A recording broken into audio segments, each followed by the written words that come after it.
வேடப்பட்டி கிராமத்துல ராஜலட்சுமிங்கிறவங்க வசிச்சு வந்தாங்க. அவங்க தன்னோட வீட்டு முன்னாடியே ஒரு கடை ஒண்ணு போட்டிருந்தாங்க. அந்த கடையில மட்டன் குழம்பும் சிக்கன் 65யும் போட்டு வித்துட்டு இருப்பாங்க. அந்த கிராம மக்கள் எல்லாரும் ரொம்ப ஆவலா வந்து வாங்கி சாப்பிட வருவாங்க. ஆகா, குழம்புனா இதாண்டா குழம்பு, ஏமா சூப்பரா குழம்பு வச்சிருக்கிற, உன் குழம்புக்கு ஈடு என எதுவும் கிடையாது. இந்த மட்டன் குழம்போட அந்த சிக்கன் 65 வச்சு சாப்பிடறதுக்கு அம்புட்டு ருசியா இருக்குமா. ஆனா அவங்க அத்தைக்கு இந்த விஷயம் சுத்தமா பிடிக்காது.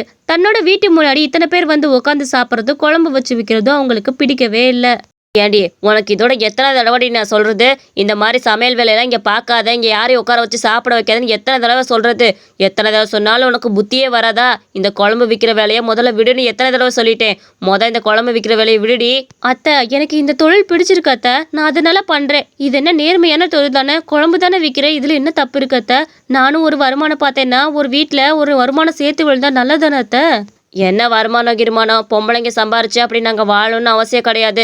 என் மகன் சம்பாரிச்சு போடுறான்ல, அது போதும். நீ இதெல்லாம் சம்பாதிக்க வேணாம், இதெல்லாம் எடுத்து உள்ளே போட்டு வீட்டுக்குள்ளே போடி. தயவு செஞ்சு இந்த வேலையை விட்டுரு. ஊரில் சொல்கிறவங்க என்ன தெரியுமா சொல்கிறாங்க, நீ சம்பாரிச்சு தான் நாங்கள் சாப்பிட்றோன்னு சொல்கிறாங்கடி. அத்தை, 1000 பேர் ஆயிரத்தை சொல்லுவாங்க. நமக்கு பிடிச்ச மாதிரி தான் நம்ம வாழ முடியும். நான் இந்த கடை வச்சிருக்கனால நமக்கு நிறைய லாபம் கிடைக்கும். அதனால நமக்கு சாப்பாட்டுக்கு கஷ்டம் வராது, அதை புரிஞ்சுக்கோங்க. ஏமா, உன் மருமக நல்லா தானே சமையல் பண்ணி போடுறா. இப்படி சமையல் பண்ணி போனா நாளடைவுல ஹோட்டல்லையே வேலைக்கு கூப்பிடுவாங்க. இது ஏமா உனக்கு பொறுக்க மாட்டேங்குது? அவ சமையல் செஞ்சு ஒரு வருமானம் ஈட்டினானா உங்களுக்கு தானே நல்லது. இதை புரிஞ்சுக்காத ஜென்மமா இருக்கிறியே. இதோ பாரியா, எங்கள் குடும்ப விஷயத்தில் நீ தலையிடாத. நீ யார் எங்கள் குடும்பத்தில் விஷயத்தில் தலையிடுறதுக்கு? இங்கேருந்து வெளியே போயா.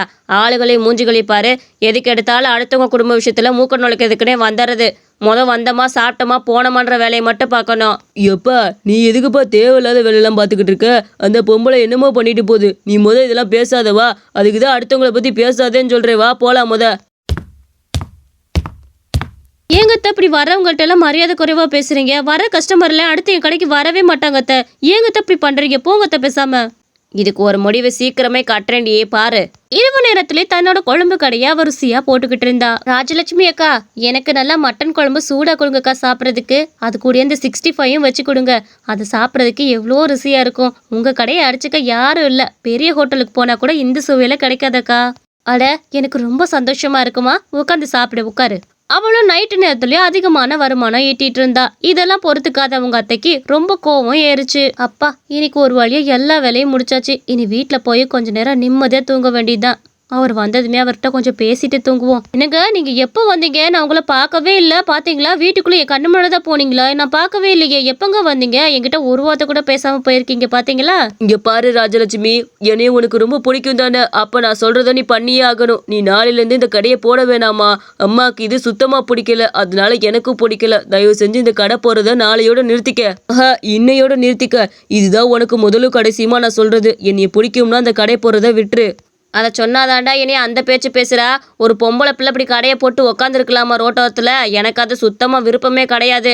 என்னமோ ஊருக்குள்ளே பூரா பேசிக்கிறாங்க, இவங்க சமாத்தியத்தில் தான் நம்ம வாழ்கிற மாதிரி பேசிக்கிறாங்கடா. அதனால அந்த கடையை நிப்பாட்ட சொல்லு. அப்போ தான் தெரியும் இவன் நம்மக்கிட்ட தான் ஓசி சோறு வாங்கி திங்கிறான்னு. என்னங்க நீங்களும் இப்படி சொல்றீங்க?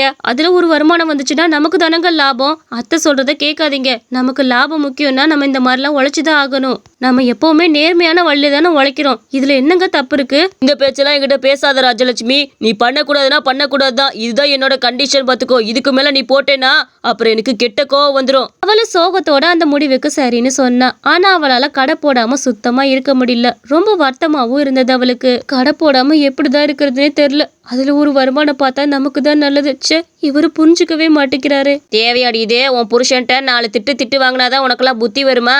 எத்தனை தடவை சொன்னேன் இந்த கடையை போடாதன்னு கேட்டியா?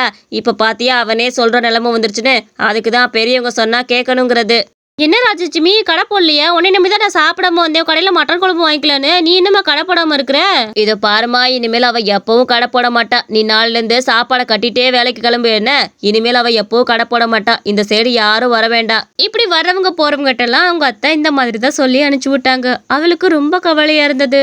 கொஞ்ச நாள் இந்த மாதிரியே போச்சு. கொஞ்ச நாள்ல திரும்பவும் மழை காலமும் ஆரம்பிச்சது. அதனால ராம்குமாருக்கு சரியான வேலையும் கிடைக்கல.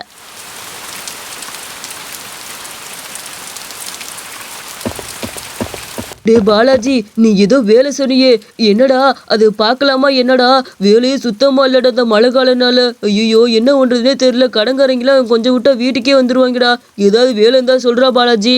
அடே ராம்குமார், இந்த மழை காலத்துல யாருடா நமக்கு வேலை தரா? பேசாம மழை காலம் முடியிற வரைக்கும் வீட்டுல இரு. நானும் 4-5 இடத்துல விசாரிச்சு பார்த்துட்டேன். ஒரு இடத்துலயும் நமக்கு வேலை கிடைக்கிற மாதிரி இல்ல. மழை காலம் முடிகிற அளவுக்கு நமக்கு கஷ்டகால ஆரம்பம் தான். பேசாம வீட்டுக்கு போடா. அலைஞ்சு திரிஞ்ச ஒரு பிரயோஜனமும் கிடையாது. என்னடா இப்படி சொல்லிட்ட? மனசு வருத்தமா இருக்கு. கடனை வேற கட்டணும். நாளைக்கு வேற ஒருத்தர் கடன் கேட்க வருவேன். என்ன சொல்றதுன்னு தெரியல. 2 வாரமா அந்த ஆளுக்கு வேற கடனே கட்டலடா.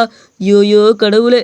ராம்குமாரும் இந்த விஷயத்த பத்தி ரொம்ப சோகப்பட்டுட்டே திரும்பவும் வீட்டுக்கு கிளம்பினா. என்னடா ராம்குமார், வேலை ஏதாவது கிடைச்சிச்சா இல்லையா? நாளைக்கு கடன்காரே வீட்டு முன்னாடி வந்து நிப்பான்டா. அவமானப்படுத்திட போறான்டா.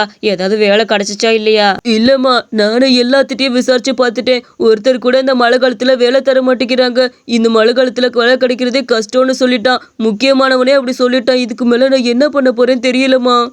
நம்ம கிட்டயும் ஒரு கைத்தொழில் இருந்தா பேசாம அந்த தொழிலை வச்சு எப்படியாச்சும் முன்னேறி இருந்திருக்கலாம். நம்ம தேவையில்லாம எல்லா கைத்தொழிலையும் விட்டுட்டோமோன்னு தோணுதுமா. பேசாம நம்ம ராஜலட்சுமி பார்த்துட்டு இருந்த கடையை கூட நம்ம அப்படியே வச்சிருந்திருக்கலாம். அந்த கடை மட்டும் நம்ம கையில இருந்துச்சுன்னா மழை காலத்துல எவ்வளவு ஓட்ட ஓடும். தேவையில்லாம ராஜலட்சுமி அந்த கடையை எடுக்க வைக்க சொன்னது ரொம்ப தப்பு. நமக்குன்னு ஒரு கை தொழில் என்னைக்குமே இருக்கணுங்கிறது எனக்கு இப்பதாமா புரியுது. என்ன பண்றது? கஷ்டம் வந்தாதானே மனுஷனுக்கு சில விஷயம் எல்லாம் புரிய வேண்டியது புரிய வருது.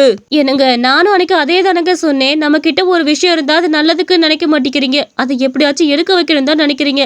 மத்தவங்க அப்படி சொல்றாங்க இப்படி சொல்றாங்கன்னு தான் சொல்றவங்களா. இந்த மழை காலத்துல உங்களுக்கு யார் வந்து உதவி பண்ணலையே, அதை முதல்ல யோசிச்சு பாருங்க. நம்ம செய்யற தொழில் தான் என்னைக்குமே நமக்கு கடவுள். அதை என்னைக்குமே கைவிட்டுறாம இருக்கணுங்க. அதை புரிஞ்சுக்கோங்க. இப்பவும் ஒண்ணும் இல்ல, இந்த மழை காலத்துல நான் கடை போட்டா கண்டிப்பா எல்லாரும் வாங்குறதுக்கு வருவாங்க.